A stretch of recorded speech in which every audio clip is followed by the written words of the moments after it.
Okay, hai semua. Jadi untuk video ini saya akan tunjukkan macam mana nak buat arrow diagram method. Okay. Jadi untuk tujuan itu kita akan gunakan soalan final sesi Disember 2018. Okay, mana nak dapat soalan final ni, kamu boleh cek dekat CDOS lah. Okay, ada koleksi soalan final dalam tu. Alright, so kita tengok soalan ni. Okay, so ini adalah soalan yang biasa diberikan lah. Okay, dalam final. Okay, soalan chapter 3 ni. Alright, ini chapter 4 ni. Okay, soalan chapter 4. Okay, dan kalau kita tengok markah dia 12 markah. Okay, so the data in table A1B shows the duration and relationship between building construction activities by using the arrow diagram method. Okay. So kalau tengok dekat sini pun dia dah mention untuk gunakan arrow diagram method. Okay. Calculate start and finish time for each activities. Okay. So soalan ni dia straight to the point, dia cakap suruh guna arrow diagram method. Okay. Kadang-kadang dia tak bagi tahu. Soalan tu dia tak cakap guna arrow diagram method. Okay. Jadi cara kita nak tahu sama ada perlu gunakan arrow diagram method atau tidak, kita tengok ni ada benda ni, ada event number. Once ada event number, kamu wajib guna arrow diagram method. Kalau kamu guna PDM, kamu akan dapat markah kosong sebab kamu tak menepati soalan. Okay. Alright. Seterusnya kita start lah. Okay, kita start. Okay, nak start buat soalan ni, perkara pertama kamu buat, kamu kena lakar dahulu, draft dahulu kamu punya network diagram. Jangan terus lukis bulat tu. Okay, jangan terus lukis bulat dan letak number tu. Okay, just buat lakaran dahulu macam mana kamu punya network diagram. Okay, so untuk itu kita tengok event number ni. Okay, jangan tengok yang lain dulu. Kamu tengok event number ni sahaja. Okay. So first event number yang pertama 1 pergi kepada 2. So kalau kita tengok 1 ni dia pergi kepada 2 saja. Dia tak pergi ke tempat lain. Okay. So maksudnya dia akan jadi straight line. 1 pergi ke 2. Okay. Alright, 1 pergi kepada 2. Alright. Lepas tu kita tengok ni, 2 ni, dia 3 kali keluar. Okey, 3 kali keluar. Dia pergi ke 4, 5 dan 3. 4, 5 dan 3. So, makna kata dia ada keluar 1, 2, and then 3. Okey, so yang ni dia pergi 4, dia pergi 5, dia pergi 3. Right. So, okay, kita dapat. Lepas tu 3. Okay, 3 ni dia keluar 2 kali. Okay, dia pergi ke 6 dan 7. Okay, so kita lukis 3 ni dia pergi kepada 2 lah. Okay, dia pergi kepada 6 dan dia pergi kepada 7. Okey, kenapa saya bagi tahu kamu untuk lakar dahulu? Sebab macam kita tengok susunan sini kan, 1 2 lepas tu 4 5 3. Okey, kemungkinan besar, okey, ada kebarangkalian bahawa susunan ni dia boleh berubah. Contohnya dekat sini mungkin 3, ini 4, ini mungkin 5 dan lain-lain combination lah. Okey. Jadi kita nak lukis dulu supaya kita dapat susun node-node ni semua ni, bulatan-bulatan node ni semua ni dalam susunan yang tidak berserabut. Maksudnya garisan arrow ni dia tidak melentang-lentang, tak, dia lurus je lah. Okey, dia cantik je. Okey. Alright. So seterusnya kita tengok 4. Okey, 4 ni sekali dia pergi kepada 9. Okey. So 4 ni pergi kepada 9. Okey, kita lukis dulu dia pergi kepada 9. Lepas tu 5 pergi kepada 8, 6 pun pergi kepada 8, 5 pergi kepada 8, okey, 5 pergi kepada 8, 6 pun pergi kepada 8. Okey. So 5 ni pergi kepada 8. Okey, 5 ni pergi kepada 8. Kita jangan pula buat begini. Okey. 5 kepada 8, 6 pergi kepada 8. Okey, ini dah salah. Dia sepatutnya event ni, kalau kita tengok ni ada 10 kan, satu paling besar, satu paling kecil dan 10 paling besar. Maksudnya event ni, okey, bulatan ni dia hanya ada 10 je. Dia tak boleh lebih daripada 10. Dan 8 ni kalau dia dah keluar sekali, dia tak boleh keluar lagi sekali. Okey. So yang macam ni salah lah. Okey. Sepatutnya yang kita buat adalah begini. Okey. Sepatutnya kita buat adalah begini. 8 ni kita keluarkan dia sedikit ke sini. 8. Okey. So dia pergi ke sini. 1, 5 pergi kepada 8, 6 pun pergi kepada 8. Okey. 5 pergi 8, 6 pun pergi kepada 8. Okey. Okey, lepas tu 7 pergi kepada 9. Nampak? 7 pergi ke 9, 8 pun pergi kepada 9. Kalau kita tengok 9 ni, 4 pun pergi kepada 9. Nampak? 9 kat belakang ni. Tapi 7 dengan 8 ni dah dekat depan dia dah. Okey. Ataupun kita tak boleh nak, jangan buat macam ni pula. Jangan buat macam tu pula. Okey, salah tu. Okey. Salah. Okey. So, apa yang kita buat, kita padam balik yang ni. Kita padam balik ni. Okey. 9 tu kita buat di depan ni. Okey, kita buat di depan ni. So, ini 9, 7, 8 pergi kepada 9, 4 pergi kepada 9, and then 7 pun pergi kepada 9.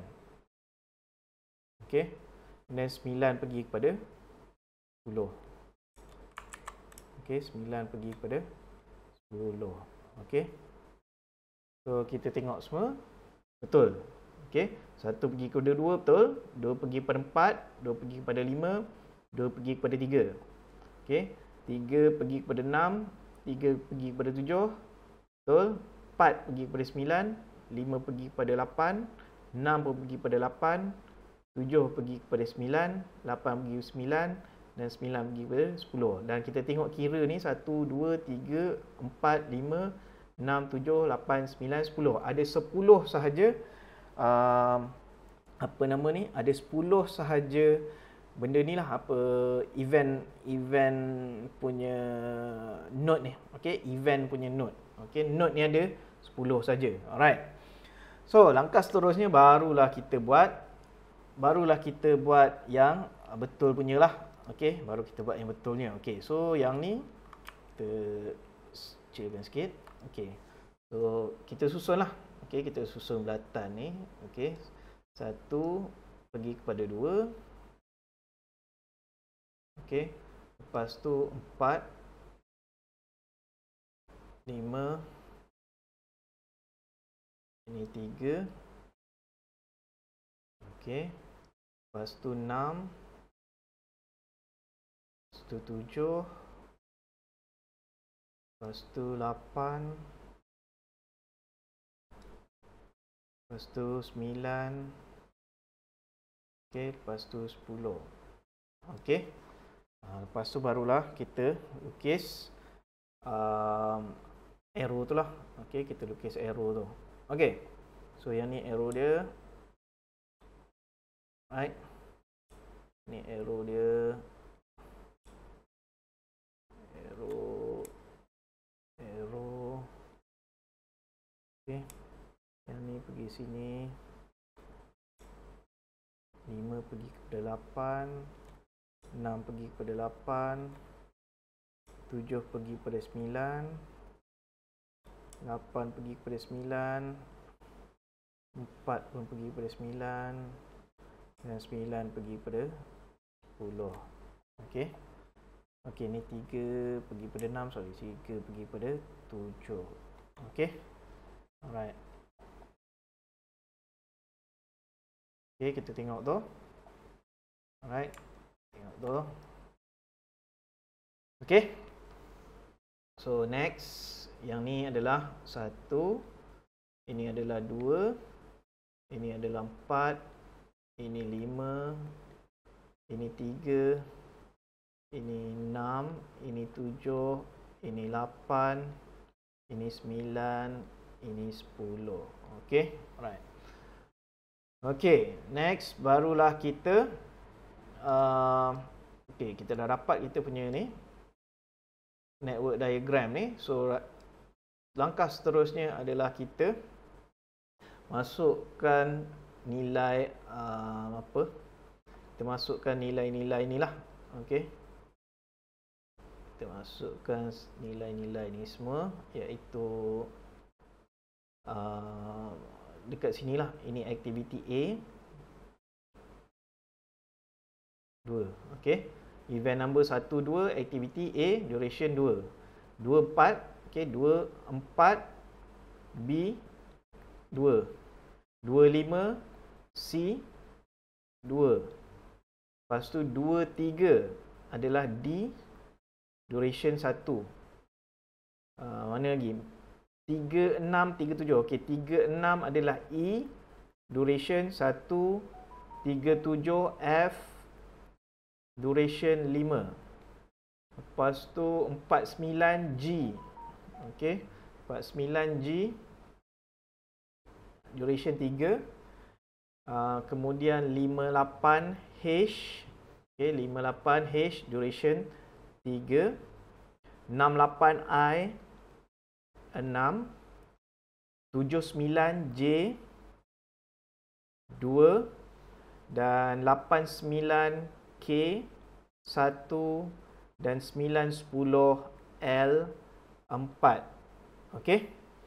Alright, so the next step adalah kita start kira ni lah. Okey, so yang ni kita start dengan kosong. Okey, kita start dengan kosong. So, 0 tambah 2 adalah 2. Okey. So, yang apa yang kita kira ni kita panggil sebagai forward pass. Okey, forward pass. Kita nak kira earliest time. Earliest time ni adalah masa yang sebelah atas lah. Okey. So, yang ni 2 campur 2, 4. Okey. 2 campur 2 yang ni pun 4 juga. 2 campur 1, 3. Alright. Lepas tu, okey, kita utamakan yang mana yang tak ada ni lah, tak ada dua arrow yang datang pada dia. Okey, so macam ni 3 campur 1, 4. 3 campur 5, 8. Okey, yang macam ni kan, dekat 8 note 8, dia ada 2 arrow yang datang pada dia, ataupun 2 aktiviti datang daripada dia, iaitu H dengan I. Okey, so yang macam ni 4 campur 3, 7. 4 campur 6, 10. Okey, antara dua ni kita akan pilih mana yang paling besar, iaitu 10. Alright. Lepas tu yang ni kita kira yang 9 pula, dekat note 9. Note 9 ni dia datang dekat dia ada 3 aktiviti, G, K dengan J. So yang macam ni 4 campur 3, 7, 10 campur 1, 11, dan 8 campur 2, 10. So paling besar adalah 11. Okey, 11 campur 4, 15. Okey, so kita habis kira earliest time. So the next step is kira latest time, yang mana kita akan kira backward pass. Okey, yang tadi kita kira kiri ke kanan, forward pass. Sekarang ni kita kira kanan ke kiri. So benda semua terbalik lah. Kalau tadi kita tambah, sekarang ni kita akan tolak. Kalau tadi kita pilih paling besar, lepas ni kita akan pilih paling kecil. Okey. Okey, yang ni kita pakai kali hijau pula. Okey. Yang ni 15, kita bawa turun 15. 15 tolak 4, 11, okey. 11 tolak 2, 11 tolak 2 kita dapat 9. 11 tolak 1, 10. 11 tolak 3 kita dapat 8. Okey, yang ni 10 tolak 6, 4. 10 tolak 3, 7. Okey. Alright, mana lagi? Okey, yang ni ada dia dekat sini bila kita nak kira dekat note 3 ni, dia datang daripada 2 aktiviti, E dengan F. So yang ni 4 tolak 1, 3. 9 tolak 5, 4. So kita akan pilih paling kecil, iaitu 3. Okey, so yang ni pula kita akan kira 3 tolak 1, 2. 7 tolak 2, 5. Dan 8 tolak 2, 6. So kita pilih paling kecil 2. 2 tolak 2, 0. Okey. Dia punya rule of thumb adalah kita start dengan 0, kita akan tamat dengan 0. Dan kita yang sini pun sama. Kalau hujung ni sekali 15, bawah pun 15. Okey. So kalau kita dapat nilai lain selain daripada nilai dekat atas ni, okey, untuk node yang terakhir, itu maksudnya kita dah salah kira lah. Okey. So kalau ikutkan ini dah dapat 12 markah. Okey. Kalau ikutkan ini sudah 12 markah. Alright. So sometimes soalan tu dia suruh kita kira, masukkan dalam jadual ni dan kira total float. Okey. So nak kira total float ni, okey. Kita copy dulu ni untuk rujukan kita. Alright. Okey. So yang ni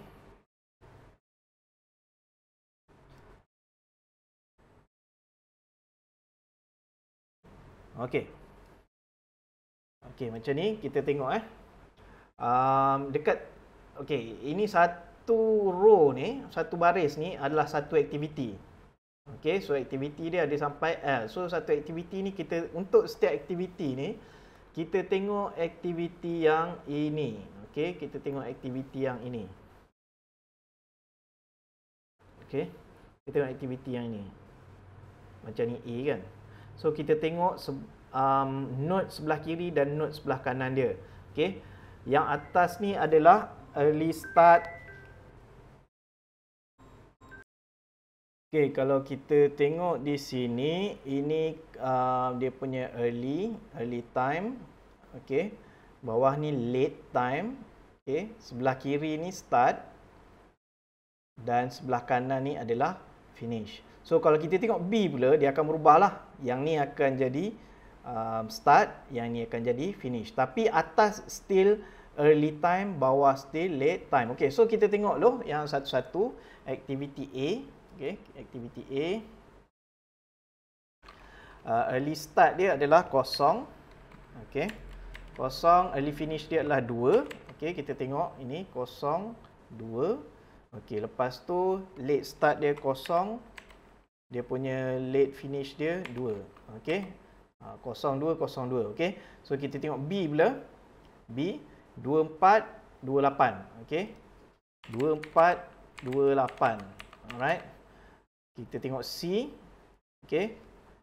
24, 27. Okey. D 23, 23.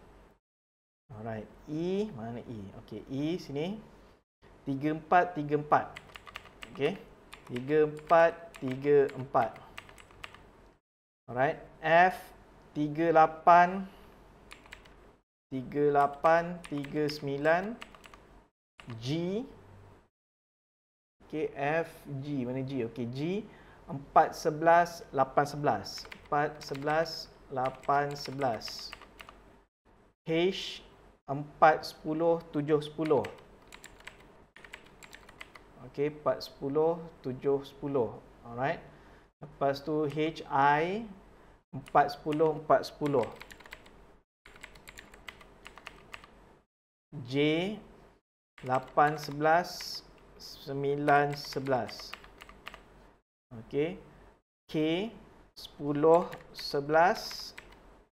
10, 11, 10, 11. Okey. Dan L. Okey, L. Alamak, kat sebelah sini pula L. 11, 15, 11, 15. Okey. 11, 15, 11, 15. Okey. So, yang itulah dia. Okey, itu dia punya ni. Alright. So, kalau kita tengok ni, okey. Kalau kita tengok, kalau kamu ingat lagi dalam kelas kita,